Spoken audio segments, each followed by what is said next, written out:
The conservation area character appraisal states that the village is not a conservation area defined by large open spaces and vistas, rather by secret paths and secluded streets. This was the starting point for the design, which uses the idea of a raised secret garden, permeated by small courtyards which form another layer to this romantic concept.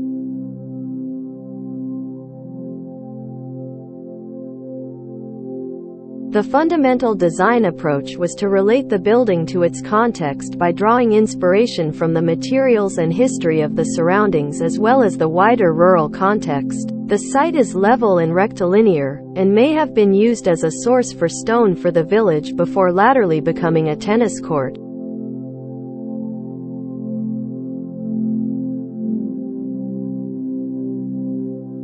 This, along with the existing high stone walls which form boundaries to the site, meant that using this material in the proposal would create a link with the character of the historic context. The existing boundary wall to the north is retained and revealed in parts in the courtyards of the house, and the wall to the east is stone to match the existing walls, carefully detailed and delivered in coursed rubblestone with open joints. The use of local sandstone to match the predominant material of the village creates a house which essentially becomes a hidden walled garden, sitting beneath the beds of flowers above.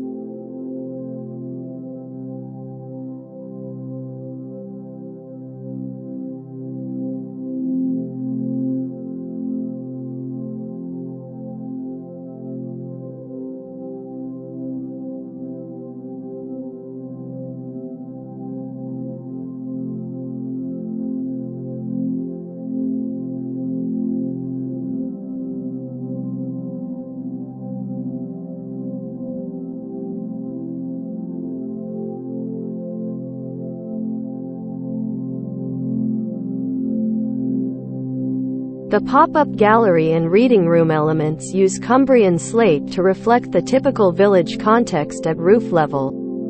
Lead and copper mining form an important part of the history of the area, with copper slag blocks visible in the sandstone walls around the village.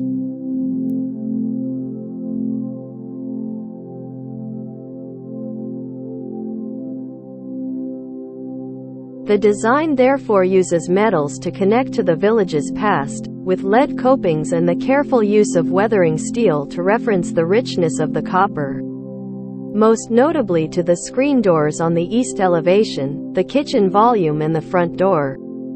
The Hush House has a quiet story.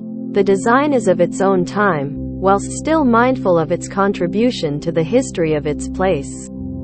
Inspired by the conservation setting, it provides a contemporary interpretation of the surroundings whilst combining this with the requirements of the occupants to create a peaceful home. Hidden from the view of neighbors, the design responds to the inward-looking constraints of the site with a strong, simple approach of a series of courtyards, a raised garden, a gallery and a reading room. The gallery is also the central hall and connection point and is used to access most of the rooms. It is not hidden away, but celebrated and in everyday use as a way of moving through and connecting the spaces. The reading room, however, is hidden away and provides a hush space, looking through the plants on the rooftop garden.